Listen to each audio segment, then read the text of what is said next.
Today I'm going to share with you a learning/productivity technique to make you feel refreshed at the end of the day and to make your brain sort of not freak out, right? Have you ever felt that way, that when you like cram for 2 hours or when you're sitting at your desk for 6 hours, you just feel like shit and you don't remember anything?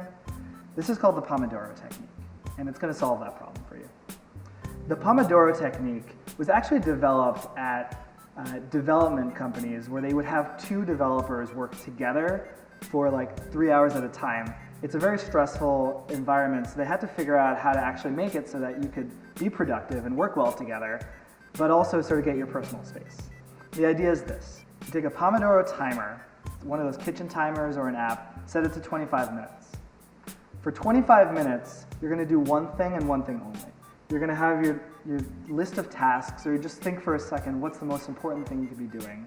And then you start your timer, and that's what you work on for 25 minutes, right? So no distractions, just, that's all, 25 minutes. You can do that, right?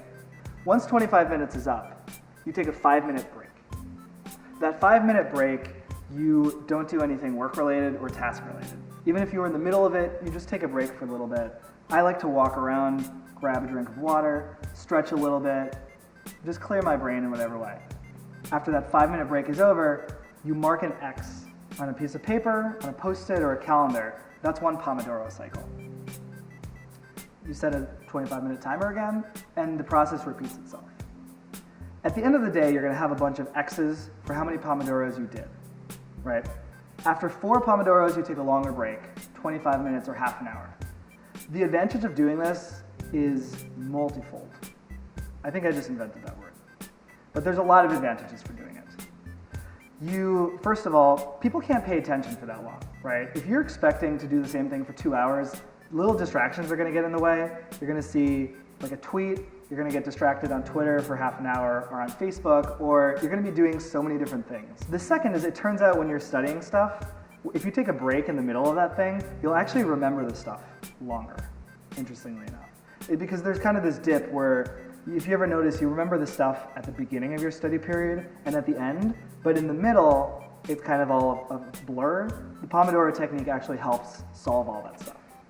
The third cool benefit of this is that you don't feel like shit at the end of the day because you haven't been like sitting down for 6 hours straight or 3 hours or whatever it is. It's kind of like those Fitbits that remind you to like walk around. Well, if every 25 minutes you get a drink of water, you stretch, you do something physical or something not work related, you're going to feel much better at the end. You start kind of competing with yourself over time. I did 7 Pomodoros yesterday. Can I get 8 in today?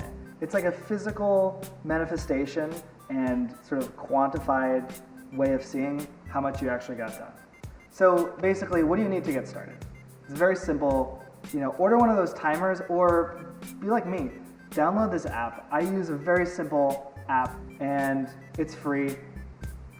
Don't worry about a lot of the more complicated things.